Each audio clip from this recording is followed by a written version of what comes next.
Jai Hind student.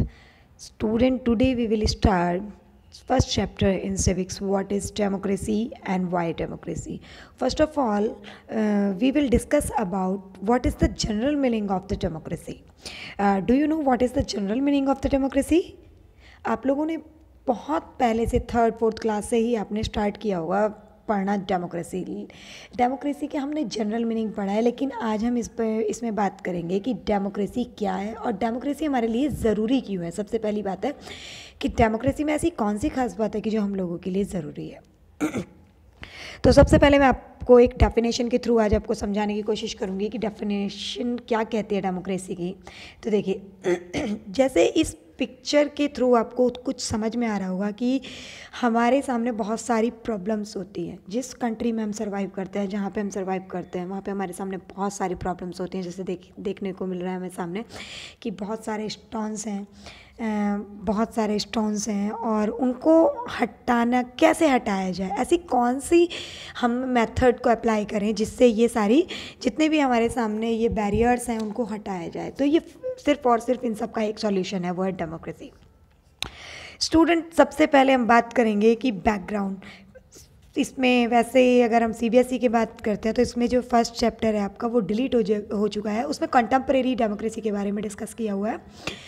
Contemporary democracy that means जिसमें all over world की democracy के बारे में बताया गया है, क्योंकि हर किसी का पैटर्न अलग होता है, हर किसी को का पॉइंट ऑफ व्यू अलग होता है। ठीक है, कोई किसी चीज़ को डेमोक्रेसी कहता है, कोई किसी चीज़ को डेमोक्रेसी कहता है। ऑल ओवर इंडिया में डेमोक्रेसी को फॉलो किया जाता है, लेकिन ज़रूरी नहीं है कि जो फीचर्स इंडिया में फॉलो होते हैं वही फीचर्स सेम दूसरी कंट्री में भी फॉलो हों। तो देखिए, some story related with democracy वहाँ पे आपको बताया। वैसे मैं यहाँ पे भी आपके साथ डिस्कस करूँगी, छोटा बता दूँगी। पाकिस्तान में किस तरीके की डेमोक्रेसी को फॉलो करते हैं, चाइना में किस तरीके की डेमोक्रेसी को फॉलो करता है, मैक्सिको और भी बहुत सारी कंट्रीज़ हैं जिसके बारे में मैं इन ब्रीफ आपसे डिस्कस करूँगी। लेकिन इस चैप्टर में जो हम मेनली बात करेंगे वो बात करेंगे what is democracy and its feature. उसमें ऐसी कौन सी विशेषताएं हैं जो हम डेमोक्रेसी को प्रेफरेंस देते हैं। After that we can discuss democratic and non democratic. इसके बाद हम बात करेंगे, क्योंकि देखो डेमोक्रेसी हमें कब समझ में आएगी, क्योंकि जब तक हमें नॉन डेमोक्रेसी और डिक्टेटरशिप इन टर्म्स का ही मतलब नहीं पता होगा तब तक हम कैसे कह सकते हैं कि ये डेमोक्रेसी है। ठीक है ना, वो कहते हैं ना कि किसी भी चीज़ का अगर कोई पॉजिटिव एस्पेक्ट होता है तो उसका नेगेटिव एस्पेक्ट भी होता है। तो सेम यहाँ पर भी हम democratic and non democratic countries के बारे में भी थोड़ा सा डिस्कस करेंगे। उसके बाद हम बात करेंगे democracy is a most privileged form of the government and expanding more countries, यानी कि मोस्टली कंट्रीज़ इसको फॉलो करती हैं। लेकिन क्यों करती हैं, बार बार क्वेश्चंस दिमाग में आता है ना कि करते क्यों है, ऐसा रीज़न क्या है। तो what are the reasons behind this, हम मेनली इस चैप्टर में जो डिस्कस करेंगे स्टूडेंट वो हम बात करने वाले हैं आज कि what are the reason behind this. Democracy का मतलब तो आप में से सभी को पता होगा कि डेमोक्रेसी क्या है, लेकिन फिर भी थोड़ा सा हम बता देते हैं कि where did the word democracy originate. आज हम बात करने वाले हैं कि डेमोक्रेसी वर्ड कहाँ से तो जनरेट हुआ, कहाँ से ओरिजिनेट हुआ। कोई भी चीज़ होती है वो कहीं ना कहीं से तो ओरिजिनेट होती है ना, ये चीज़। What is democracy, meaning and definition. जब तक हमें ये ही नहीं पता लगेगा डेमोक्रेसी है क्या, ठीक है, अब तक हम पढ़ते हैं to the people, by the people, for the people. एक छोटा सा मीनिंग हम पढ़ते हैं जो अमेरिका के प्रेसिडेंट थे अब्राहम लिंकन, उन्होंने ये डेफिनेशन दी थी। लेकिन उन्होंने ये डेफिनेशन क्यों दी, ठीक है। और फीचर्स, ऐसी इस डेमोक्रेसी में भाई विशेषताएं क्या है, ऐसे क्या गुण हैं। मेरिट्स एंड डीमेरिट्स के बारे में हम इसमें बात करेंगे। मेरिट्स और डीमेरिट्स दैट मीन्स उसमें गुण क्या हैं और अवगुण क्या हैं। अगर किसी चीज़ में अच्छाइयाँ होती हैं तो उसमें डेफिनेटली उसमें कमियां भी होती हैं, तो इसके बारे में भी बात करेंगे। फिर difference between the democratic and non democratic form of government.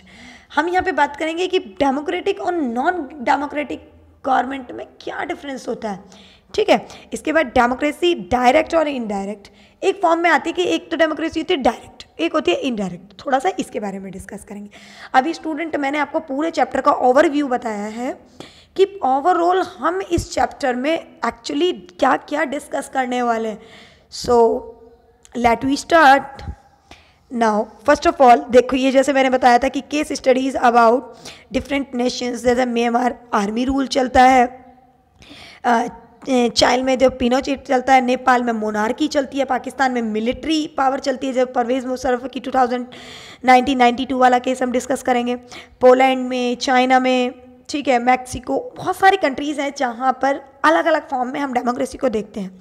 लेकिन आप डिस्कस करेंगे कि कौन सी डेमोक्रेसी बेटर है और कौन सी हम यहाँ पर फॉलो करते हैं। तो चलिए सबसे पहले हम बात करते हैं फ्रॉम। मैंने बात की थी ना कि हमने ये डेमोक्रेसी वर्ड आखिरकार ओरिजिनेट कहाँ से हुआ है, तो from where the word democracy is the derived, the word democracy is derived from the Greek word demons, that means people. समझ में आ रहा है? Demons that means people, and kratos मतलब पावर और रूल। अब देखो डेमोक्रेसी का मतलब ही आपको समझ में आ गया कि पावर और रूल किसकी? पीपल की। जिस कंट्री में पावर और रूल पीपल के अकॉर्डिंग चलेगी वहाँ पर डेमोक्रेसी फॉलो होती है। समझ में आया? Demons that means people, kratos that means power और रूल।